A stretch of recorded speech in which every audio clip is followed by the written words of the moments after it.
the idea of power, of human beings having power, we actually, in the end, we express our powerlessness by saying, La hawla wa la quwwata illa billah. There is no power, there's no strength to hawla, like yuhawwilu, to make any changes or to actually affect anything. There's no strength or power except billah, through the means, the divine enablement.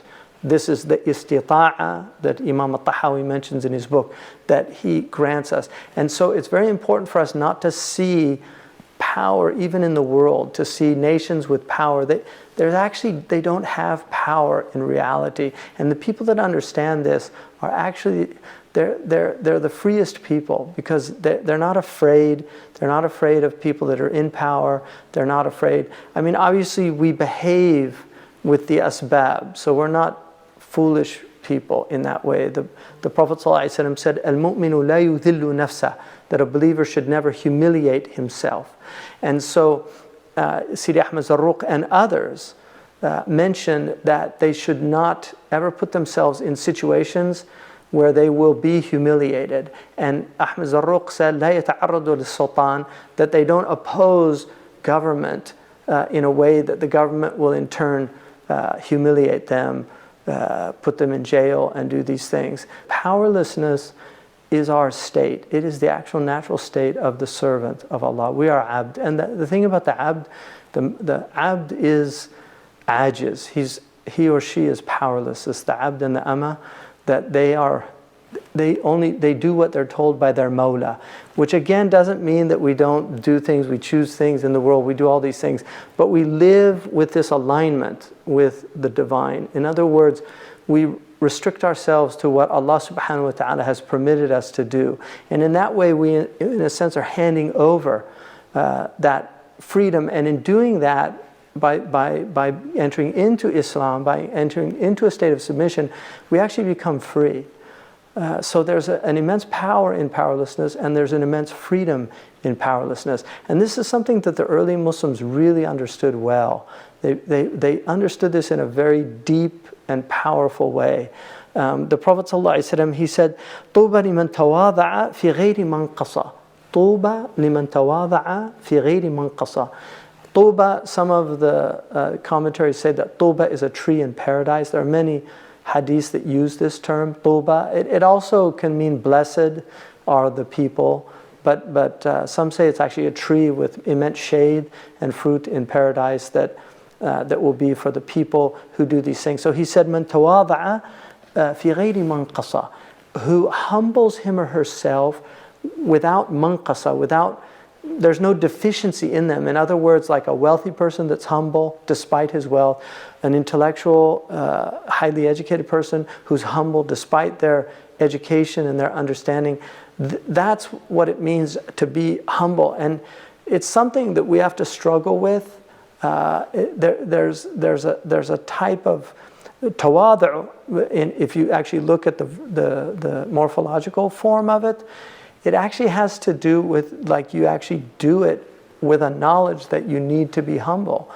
Because in the end, al-kibriya'u lillah, al-'azamatu lillah, wal-kibriya'u lillah, that magnanimity, the vastness, the greatness, the grandeur, the glory and the majesty, all of these are attributes of Allah subhanahu wa ta'ala. They're not attributes of a servant. And so the servant should be humble before Allah subhanahu wa ta'ala. And this is why the Prophet ﷺ said, Man tawada' lillah, rafa'ahu Allah. Whoever is humble before Allah subhanahu wa ta'ala, Allah will elevate that person. And this is something that we have to learn as an ummah, that in many ways we tend to forget this important metaphysical truth, that Allah will elevate the people who are humble.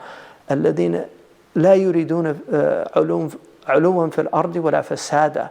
Those who don't want to be exalted in the earth, they don't want it.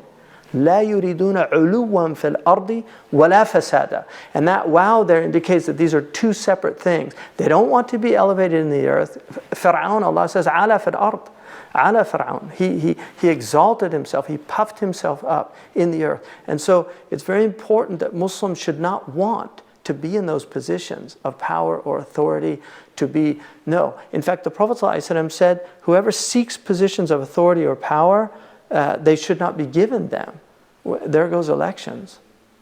So it's very important that we remember that Allah is the one that yumekkin, that He's the one that gives tamkeen, but He gives tamkeen with conditions. For the people He loves, He'll give tamkeen. الَّذِينَ مَكَّنَّهُمْ فِي الْأَرْضِ. What do? أَقَامُوا الصَّلَاةِ. You know, they establish prayer. They pay their zakat. They fulfill the obligations of being in that position. If they don't have that ability, if Allah loves them, He will not give them, He will not establish them in the earth. And so powerlessness is an incredible sunnah that I believe it's actually a sunnah mansiyah. It's a forgotten sunnah of our Prophet ﷺ. He, before, even when he was forced into jihad, and it's very clear, Ibn Taymiyyah makes this clear, and many scholars, he really was constantly looking for avenues of peace. The Prophet ﷺ always wanted to find an avenue of peace. In the 29 battles, they're called battles, they're not battles. The ghazawat are military expeditions. They're not battles, but they're often translated as battles. It's a mistake. Because in those 29, there's again difference of opinion, 27, 29, but in those 29 battles, fighting only occurred in 11. And in the greatest battle in terms of numbers, which was the Khandaq, less than 10 people died. And there were tens of thousands of people involved in that, 3,000. On the Muslim side, 30,000. It was 10-to-1 numbers. Despite that, less than 10 people died. And when I did a study of the number of people that died during the Prophet's lifetime, we're looking at less than 400 people. It's quite stunning. And the Bani Qurayza, which is clearly an exaggerated number, and the book that Barakat Ahmed wrote, Muhammad and the Jews, is, I think, a really important book that really shows that the numbers were grossly exaggerated much later. So this idea of طُوبَى لِمَنْ تَوَاضَعَ فِي غَيْرِ مَنْقَصَةٍ وَذَلَّ فِي نَفْسِهِ مِنْ غَيْرِ مَسْأَلَةٍ. And he ذَلَّ فِي نَفْسِهِ. He, in his own self, he deems himself insignificant. And this is another really important quality, is to recognize not only are we all expendable, as de Gaulle said, that the graveyard is filled with indispensable people. That, I mean, one of the things about life is that when you die, most people are just going to, if they knew you, they might say, mashallah, inna lillahi wa inna ilayhi raji'un. If they were close, they might send condolences to the family and things. But the people that are really going to miss you are your direct loved ones. Those are the people that are going to miss you. Other people won't really miss you. The world goes on. And we've lost greats. When Ibn Manjur died, who was one of the greatest scholars of Morocco, the man who buried him, who was his student, wept and just said, I knew this world was insignificant when a man that had this tongue, because he taught his whole life and he was just a master of all the sciences, one of the truly great faqirs of Moroccan history. And he said, I just knew that if worms could eat this tongue, this earth this earth had such insignificance in my eyes. And this is the nature of dunya. We're passing through it. It's important, and we're people that love the alam because it's Allah's creation, but we despise the dunya. And the distinction between those two is very important, between alam and between dunya. Alam is this incredible theophany. It's this amazing theater of enlightenment. It's this incredible manifestation of divine attributes, the actions of God, the af'al of God. It's stunning with its stars in the heavens, all of these galaxies, this extraordinary sky, the blueness of the sky and its reflection in the ocean, the wonders of the sea, the incredible spectrum of flora and fauna on this planet. We're living in a time where we're discovering all these micronutrients and all these amazing foods from all over the world. That aspect of the world is something to just marvel at and to feel joy just about being in it. But the dunya is reputation. It's, he said, she said.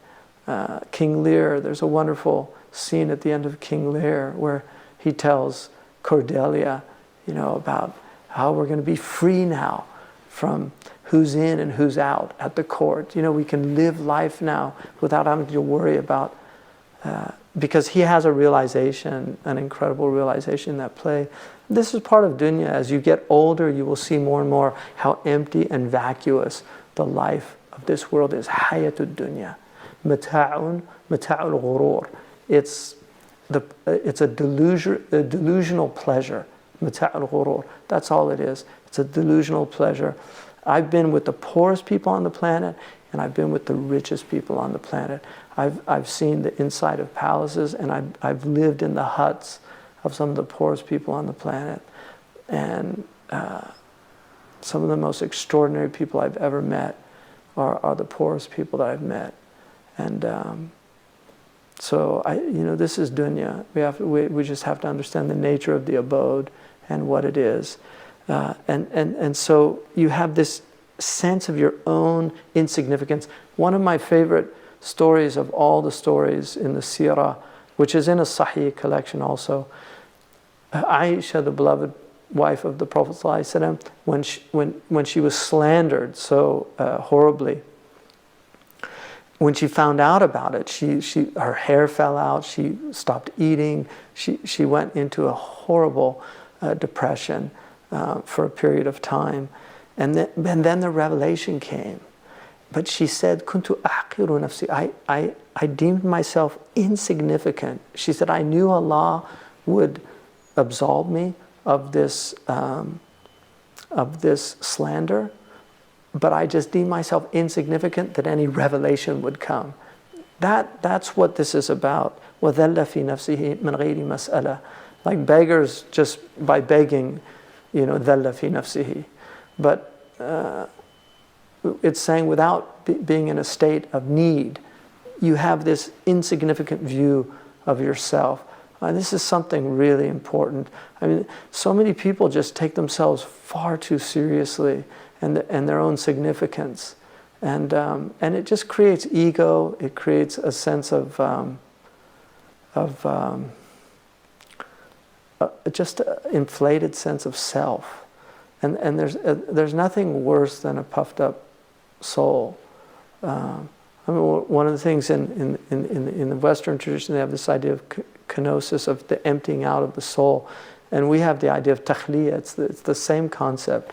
The idea takhliya, you empty your soul of yourself. I mean, there's a beautiful Egyptian expression for the Egyptians out there.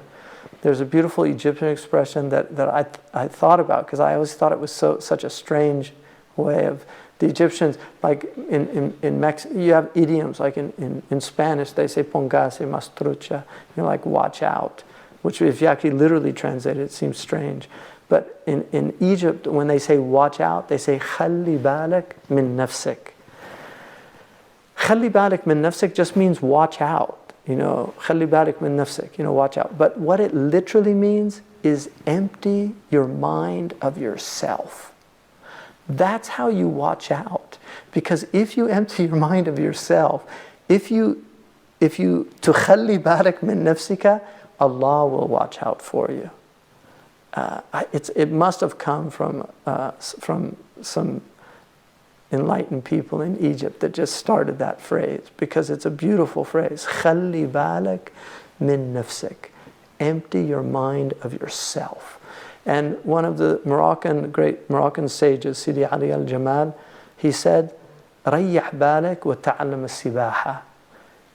Set your mind at ease and learn how to swim. Set your mind at ease and learn how to swim. The world is in good hands. No matter what you see out there of trial and tribulation, it's all from what our own hands have wrought. All of it. There's nothing out there that we haven't caused ourselves. People say, where is God? Somebody actually said that to me recently. Somebody from one of these countries is going through immense tribulation. They said, where is God?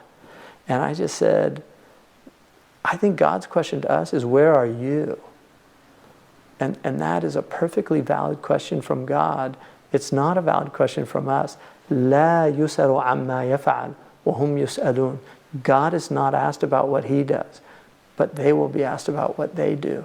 And so that's a different way of looking at it. So just remembering that power is Allah's alone. Allahumma malik al-mulk, tu'ti al-mulka man tasha. O Allah, possessor of dominion. Malik al-mulk, tu'ti al-mulka man tasha. You give dominion to whom you please. You give it to whom you please. وَتَنْزِعُ الْمُلْكَ مِمَّنْ تَشَاءُ وَتُعِزُّ مَنْ تَشَاءُ وَتُذِلُّ مَنْ تَشَاءُ. You dignify whom you please, and you humiliate or abase whom you please. This is it.